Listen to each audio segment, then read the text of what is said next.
Pen से लिखना है, पेंसिल से लिखना है। और क्या स्टेशनरी मिलती है, बच्चा होता है, तो मैंने इसी वीक पेपर दिया है, तो मुझे सिर्फ ये पेंसिल मिलती है, सही। तो टास्क जो राइटिंग मॉड्यूल है उसके अंदर पेन अलाउ होता है लिखने के लिए, लेकिन अब जैसे कोई बच्चे पेन लेके नहीं गए तो वो जो मेरा सेंटर था वो प्रोवाइड नहीं करते, उसे पेंसिल दे देते। अब कुछ सेंटर पे इवन इस तरह का ज्योमेट्री भी मिलता है, इसके अंदर एक पेंसिल होती है, इरेजर, रबर, शार्पनर, पेन, सब कुछ होता है। लेकिन मैंने जो दिया वो अपने सेंटर पर डिपेंड करता है, तो मेरे सेंटर पर सिर्फ पेंसिल ही मिली, लेकिन मैं अपना ज्योमेट्री बॉक्स खुद लेके गया था, तो मेरे पास पेन थी और मुझे पता था कि मैं पेन से ही लिखूंगा। तो ये चीज़ होती है, अगर आप पेन से लिखना चाह रहे हैं तो अपनी पेन लेके जाके, कोई सेंटर्स प्रोवाइड करते हैं पेन, लेकिन अगर कोई ना करे तो आपको अपना पेन होना चाहिए, सही। तो my channel, so my name is Aamir Mansoor. तो आज हम बात करेंगे जो बहुत फ्रीक्वेंटली आज क्वेश्चन है कि आज की आंसर शीट में पेन से लिख सकते हैं कि पेंसिल से लिखना होता है, मतलब राइटिंग में, क्योंकि रीडिंग और लिसनिंग में तो पेंसिल ही यूज़ होता है, लेकिन राइटिंग में क्या हम पेन यूज़ कर सकते हैं कि, तो आज मैं उसको आंसर करूँगा। तो पहले हम देख लेते हैं, तो ये बेसिकली आज की 2020 की लेटेस्ट आंसर शीट है राइटिंग की, जहाँ टास्क 1 लिखा हुआ है या टास्क 2, और इसके बैक साइड में भी है। तो ये टास्क 1 के लिए एक शीट ये मिलती है, टास्क 2 के लिए एक और शीट मिलती है, उसमें यहाँ पे टास्क 2 लिखा होता है और पीछे भी इसी तरह होता है ये बात। अच्छा, अब ये राइटिंग का पेपर है। राइटिंग का पेपर इसी तरह होता है, मतलब एक साइड ये, मतलब राइटिंग टास्क 1, इसके बैक साइड पे भी राइटिंग टास्क 1 और ये शीट। अब एक्स्ट्रा शीट भी ले सकते हैं, अगर आपको टास्क 1 के लिए चाहिए तो आपको टास्क 1 की एक्स्ट्रा शीट मिल जाएगी, टास्क 2 के लिए चाहिए तो टास्क 2 के लिए मिल जाएगी। और टास्क 1 और टास्क 2 के दोनों अलग पेपर्स होते हैं और दोनों के फ्रंट बैक दोनों पे प्रिंटेड होता है, सही। तो इसको भी फिल करने का वही तरीका है, पहले आपका कैंडिडेट नेम आएगा, थोड़ी सी मिस प्रिंटिंग हो गई यहाँ पे, तो कैंडिडेट नेम आएगा, ब्लॉक लेटर्स में कैंडिडेट नेम लिख देंगे, जैसे आमिर, और नेम कुछ भी नहीं लिखना, आपने जिस नेम से रजिस्ट्रेशन कराई थी उसी से लिखना। अगर आपको नहीं याद कि आपने किस नेम से कराई थी, तो या तो आपने पासपोर्ट से कराई होगी या जो भी आपके डॉक्यूमेंट से कराएगी, उस पर जो एग्जैक्ट नेम लिखा हुआ है वो ही लिखना है। या आपको वो भी याद नहीं तो आपके डेस्क पे या चेयर पे जिसमें सब कुछ लिखा होगा, कैंडिडेट नंबर हो गया, सेंटर नंबर, उसमें आपका नाम भी एग्जैक्टली बोल्ड लेटर्स में लिखा होगा। तो अब एग्जैक्टली वही ही नेम रिपीट कर ले। अगर आपका जो रजिस्ट्रेशन नेम है और जो आपने नेम लिखा है वो डिफरेंस आ रहा होगा तो शायद आपके रिजल्ट में प्रॉब्लम हो सकती है। फिर नीचे अगर आपका एकेडमिक है जनरल, तो मैंने एकेडमिक लिया था तो मैं एकेडमिक को शेड कर दूंगा, टिक नहीं करना, शेड करना है, सही। और यहाँ पे डेट लिख देंगे, तो डेट हम कुछ भी डाल लेते हैं, 17, 10, 20। अच्छा, इसमें एक नई चीज़ आ गई है, ये है शीट ऑफ शीट। इसको अब अभी फिल नहीं करना और इसको हम एंड में फिल करेंगे। क्यों? क्योंकि अगर आपने एक्स्ट्रा शीट ली तो यहाँ पे 1 of 2 आएगा, अगर आपने नहीं ली तो 1 of 1, सही। तो इसे जब अगर आपने एंड में कर लिया तो एंड में कर लेना, उसको मसला नहीं, सही। अब राइटिंग का जो ऊपर का एरिया है वो पेंसिल से ही फिल होगा, क्योंकि स्पेसिफिक मैंने जस्ट रिसेंटली टेस्ट दिया है तो मुझे पता है specifically again and again instructions आ रहे थे कि किसी ने भी अगर पेन से ये फिल आउट कर लिया उसका पेपर कैंसिल हो जाएगा। लेकिन राइटिंग हम नीचे का एरिया हम पेन से कर सकते हैं, लेकिन ये हिस्सा फिल आउट पेंसिल से ही होगा, मतलब जो ऊपर जो डिटेल्स दी हुई है।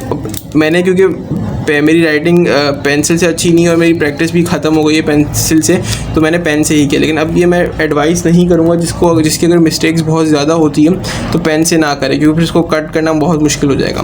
तो अगर किसी की मिस्टेक्स होती तो पेंसिल से ही करें। राइटिंग में दोनों अलाउ है, पेन और पेंसिल। लेकिन ये जो ऑफिशियल डिटेल्स हैं, जैसे हम कुछ भी लिख लेता हूँ, इसमें सेंटर नंबर मैंने डाल दिया 1933, या यहाँ पे हम PK 111 कुछ भी जो, सही।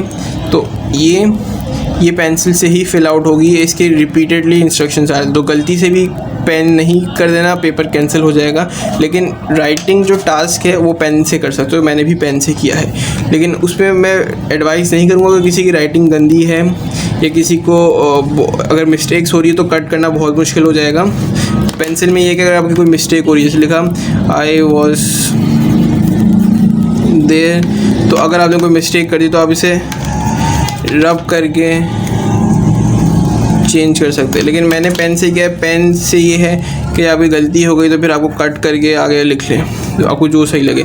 तो आप पेन से भी कर सकते हैं राइटिंग टास्क और पेन बस। और इसमें भी ये है कि मैं थोड़ा सा वो करके दिखा दूँ, तो ये यहाँ पे एक लिखा हुआ है do not right below this line, तो ये लाइन पे नहीं लिखना, यहाँ तक आपकी लिमिट है, सही है। तो इसके बाद आप पेज टर्न कर लेंगे, ये सिर्फ एग्जामिनर के लिए, वो एग्जामिनर्स अपने यहाँ पे रिमार्क्स देंगे, तो आप यहाँ पे नहीं, अगर आपने लिख लिया वो काउंट नहीं होगा, या तो नेगेटिव मार्किंग होंगी और काउंट नहीं होगा। अब यहाँ पे आ जाते हैं, यहाँ पे भी एक चीज़ फिल करनी है, कैंडिडेट नंबर। अब जैसे ये बच्चे कुछ मिस्टेक वहाँ पे भी सेंटर में भी कर दी थी, कि जैसे कुछ बच्चों पेन से करे, तो अब उन्होंने टर्न किया तो यहाँ पे देखा यहाँ पे वापस कैंडिडेट, तो उन्होंने पेन से लिख दिया, तो नहीं करना।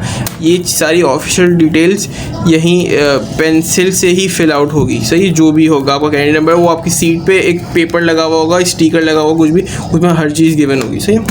फिर अब यहाँ पे भी पेन से पेंसिल से कुछ भी सॉल्व कर सकते हैं, इसमें राइटिंग में दोनों, लेकिन रीडिंग और लिसनिंग में अगेन रिपीट कर रहा हूँ, उसकी आंसर शीट कंप्यूटराइज चेक होती है, वो पेंसिल से ही होगा। वहाँ पे आपको रिपीटेडली इंस्ट्रक्शंस भी होंगे, लेकिन फिर भी मैं बता रहा हूँ। और इसके अंदर भी कुछ नीचे चीज़ें हैं, वो देख लेते हैं। इसके अंदर नीचे आएंगे, इसके अंदर भी इस लाइन के बाद ये आपकी लिमिट है, इस लाइन पे आपको नहीं आना, सही है। यहाँ तक आना, ये सारा एग्जामिनर के लिए। अब इसमें 3-4 चीज़ें हैं, ये एग्जामिनर आपको मार्क करेगा। इसमें बहुत सारी चीज़ें कि अंडर लेंथ, मतलब अगर आपने आपको वर्ड काउंट, वो एक वर्ड काउंट करेगा, सही है। तो अगर आपकी वर्ड लिमिट कम होगी तो वो यहाँ मेंशन कर देगा, और नंबर ऑफ़ वर्ड्स कितने आ रहे हैं वो कर देगा। और पेनल्टी, अगर नंबर ऑफ़ वर्ड्स कम होंगे तो पेनल्टी लग सकती है, या आपने यहाँ लिख दिया तो पेनल्टी लग सकती है। पेनल्टी मतलब यही नेगेटिव मार्किंग, सही। और फिर दूसरे चीज़ें हैं जिस पे वो करेगा, एक ये है कि ऑफ टॉपिक, अगर आप जैसे अगर टॉपिक था चाइल्ड लेबर, तो आप ऑल तरह के लेबर्स पे चले गए किसी और जगह, तो आप ऑफ टॉपिक हो गए। फिर दूसरा है यहाँ पे, दूसरी चीज़ें हैं मेमोराइज। अब कुछ ये करते हैं कि कुछ बच्चे मतलब बेसिक चीज़ें रट के आते हैं, मतलब फिक्स करके, वो हर ऐसे में वो डालें, लेकिन वो एग्जामिनर्स को बहुत एक्सपीरियंस है, वो समझ आता है। अगर आपकी ये चीज़ को उनको लगा, फील हुआ कि ये मेमोराइज है या रिपीट हो रहा है, बिल्कुल बेसिक, कोई सेंस नहीं बन रहा है इस चीज़ का, पता नहीं क्यों लिखी हुई है, तो उस पर भी पेनल्टिलाइज कर देगा वो आपको, उसमें मतलब नेगेटिव मार्किंग हो जाएगी। और आखिरी एक क्राइटेरिया है एलिजिबल, इसमें भी चीज़ें हैं, जैसे अगर कोई मिस्टेक कर दिया आपने, उनको सही नहीं लगा, तो उनका क्राइटेरिया इसमें मिसमैच, ये सारा इन्विजिलेटर का आपको यहाँ तक लिखना। अगर आपका, क्योंकि टास्क 1 तो एक पेज पे ख़त्म हो जाता है, लेकिन टास्क 2 में मेरा तो नहीं आया था, मैंने एक्स्ट्रा शीट ली। तो अगर आप एक्स्ट्रा शीट लेंगे तो आपको एक चीज़ करनी पड़ेगी, ये शीट है, यहाँ पे शीट, अगर आपने एक्स्ट्रा शीट ली तो ये 1 तो 2 हो गए, तो यहाँ 2 हो जाएगा, और दूसरी शीट जो आप लेंगे उस पर 2 of 2 हो जाएगा, बस ये चीज़। तो इसलिए इसको एंड में फिल करना है, क्योंकि अगर आपको एक्स्ट्रा शीट लेनी पड़ जाएगी तो फिर आपको मिटाना पड़ेगा, तो कोई मसला नहीं। तो ये लास्ट में फिल होगा, बस ये बेसिक चीज़ें थी। दूसरी चीज़ें, लास्ट चीज़ ये थी कि मैंने रिसेंटली दिया था, तो स्टेशनरी प्रोवाइड नहीं की, और बहुत सारे बच्चे लेके नहीं आए थे, तो उन लोगों ने सिर्फ एक ये पेंसिल प्रोवाइड कर दी थी, और इसमें रिस्क किया था कि शार्पनर्स नहीं थे, शार्पनर्स अब अवेलेबल नहीं थे, इरेज़र भी सिर्फ यही वाला था। तो जो बच्चे अपनी ज्योमेट्री नहीं लेके आए थे उनको पेंसिल प्रोवाइड कर रहे थे, लेकिन वो रिस्क है, जैसे किसी को पेन से लिखना हो तो वो पेन प्रोवाइड नहीं कर रहे थे, और पेंसिल थी लेकिन सिर्फ एक पेंसिल अब प्रोवाइड करता है, उसमें इरेज़र और शार्पनर नहीं था। लेकिन कुछ सेट सेंटर वाले पूरा ज्योमेट्री बॉक्स प्रोवाइड करते हैं, जिसमें पेंसिल्स होती है, इरेज़र होते हैं, रबर होते हैं और पेन होता है। लेकिन अब डिपेंड करता है आपके सेंटर पे, मेरे सेंटर में तो नहीं। तो ये एक क्वेश्चन पेपर है, इसी तरह होता है क्वेश्चन पेपर, 2 पेजेस होते हैं, एक पे टास्क 1 होगा, एक पे टास्क 2। ये रफ वर्क के लिए होता है, इस पर आप कुछ भी लिख सकते हैं, ये वापस कलेक्ट हो जाएगा, लेकिन इसमें हम रफ वर्क कर सकते हैं, अपने आइडियाज़ ले रहा हूँ। क्योंकि बहुत सी लोग ये भी पूछते हैं कि क्या हमें एक्स्ट्रा शीट मिलेगी आइडियाज़ नोट डाउन करने के लिए या अपना प्लानिंग करने के लिए, तो वो सारा काम इसको हो सकता है, ठीक है। तो ये कुछ चेक है, आप कुछ भी रफ वर्क कर सकते हैं। और मैं एक और सजेस्ट करूँगा कि आप प्रैक्टिस अपनी उस पर करें, प्रैक्टिस अपनी। मैं इसका लिंक टास्क 1 और टास्क 2 के लेटेस्ट 2020 की इसकी लेंथ क्या है, कितनी लाइन्स होती है, आगे पीछे ऑफिशियल 2020 का है, 2020 की आंसर शीट है टास्क 1 और टास्क 2 की, मैं लिंक में बिलो डाल दूँगा, वहाँ से डाउनलोड करिए और इसी में प्रैक्टिस करें। मैंने रिसेंटली आज दिया, मैंने इसी में प्रैक्टिस की, उससे फ़ायदा ये होगा कि आपको आइडिया हो जाएगा कि आपका ऐसे कितना आ रहा है। मेरा टास्क 1 यहाँ तक ख़त्म होता है, तो मुझे पता है कि मेरे 160-170 वर्ड्स यहाँ पे हो जाते हैं, तो मुझे पेपर में वर्ड बाय वर्ड काउंट करने की ज़रूरत नहीं पड़ी। तो आप इसी में प्रैक्टिस करें टास्क में, और आप एक्स्ट्रा शीट्स भी ले सकते हैं। वो कैसे लेंगे, आपको वीडियो अच्छी लगी है तो प्लीज़ लाइक, शेयर, सब्सक्राइब और मेरे इंस्टाग्राम मुझे फॉलो करें, इससे आपको कोई भी क्यूरीज हो। मैंने अभी आइल्स प्रिपेयर किया, मैं पूरी सीरीज शुरू कर रहा हूँ, तो और मैंने अभी पेपर भी दे दिया और मोस्ट प्रॉब्ली इसी वीक रिजल्ट आने वाला हूँ, वो शेयर करेंगे आपसे। तो कोई भी क्यूरीज हो मुझे इंस्टा पर DM करें, क्योंकि मैं यहाँ पर इतना अवेलेबल नहीं होता, मुझे इंस्टा पर फॉलो करें और कमेंट में ये बताया और दूसरी वीडियो कौन सी चाहिए, कि मैं डेली अच्छे वीडियोस निकालने की कोशिश कर रहा हूँ। तो बाय।